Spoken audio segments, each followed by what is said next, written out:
Is the New Testament Trustworthy? By Darrell Bock. Like any ancient book, the New Testament has a strange feel about it. It reports unusual events as well as strange customs. This naturally raises the question of whether we can trust what it tells us. These 6 statements of fact affirm that the New Testament can be trusted.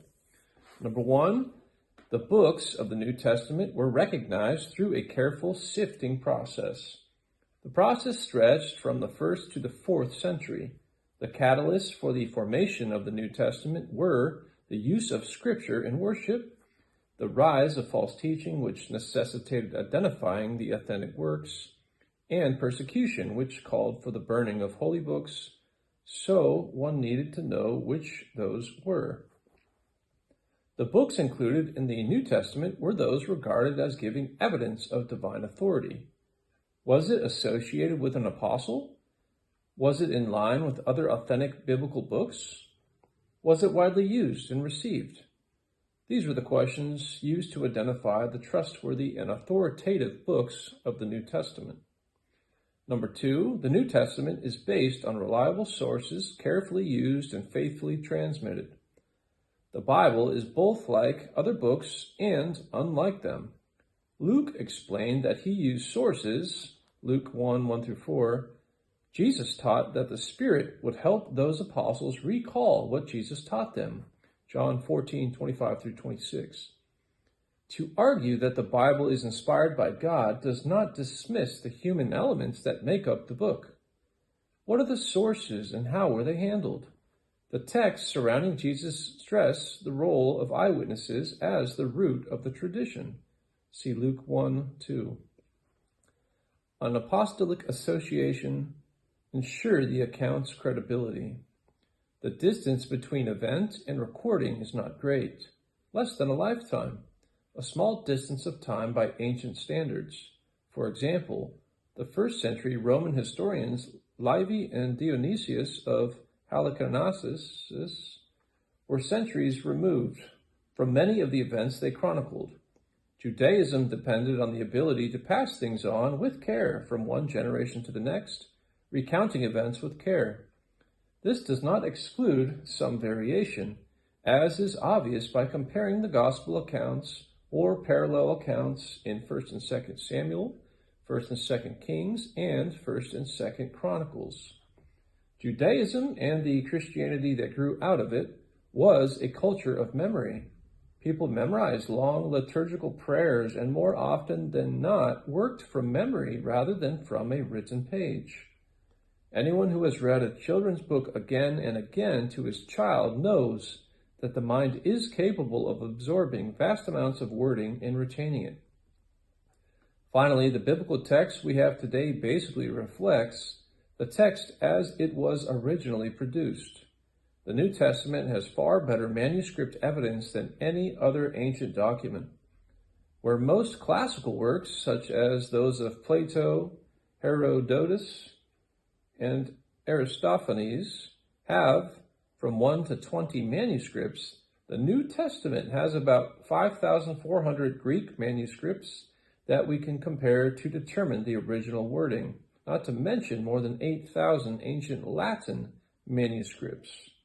Number 3, assessing trustworthiness means understanding history's complexity. Differences in accounts do not necessarily equal contradiction, nor does subsequent reflection mean a denial of history. Events can be viewed from different angles or perspectives without forfeiting historicity. Thus, the differences in the 4 Gospels enrich our appreciation of Jesus by giving us 4 perspectives on him. Jesus in 4 dimensions, so to speak. Neither is reflection a denial of history. Sometimes the significance of a historical event, such as a football play, becomes clear only when we see successive events. History involves both what happened and its results. Trustworthiness simply affirms that the assessed account is an accurate portrayal of what took place and a credible explanation of what emerged. Not that it is the only way the events in question were seen. Number 4, trustworthiness demands not exhaustive, but adequate knowledge of the topic. Sources are selective even when they are accurate. The Bible makes this point in John 21:25. And there are also many other things that Jesus did, which, if every one of them were written down, I suppose not even the world itself could contain the books that would be written. When people call Scripture trustworthy, they are arguing that its testimony is not contrary to what happened and is sufficient to give us a meaningful understanding of God and his work for us. Reference 2 Timothy 3:16-17. Speaking accurately is not the same as speaking exhaustively. Number 5, archaeology teaches us to respect the content of Scripture. Archaeology seldom can prove that events took place. What it can show is that the details of an account, some of them incidental, fit the time and culture of the text. Archaeology also shows that we should be cautious in pointing out errors in the Bible merely because only the Bible attests to something. For example, there was once debate about the description in John 5:2 of a pool with 5 porticos in Jerusalem, called Bethsaida. Many question its existence despite its wide attestation in ancient tradition. Different spellings of the locale in the New Testament manuscript tradition added to the tendency by many to reject the claim. In 1871, a French architect, C. Mauss, was restoring an old church and found a cistern 30 meters away. Later excavations in 1957 through 1962 clarified that it consisted of two pools large enough to hold a sizable amount of water and people. Today, virtually no one doubts the existence of John's pool. Number 6, the Bible's claim for miracles are plausible when one considers the response to resurrection claims. The events of the Gospels were recorded within the lifetime of several of those who claim to have observed them.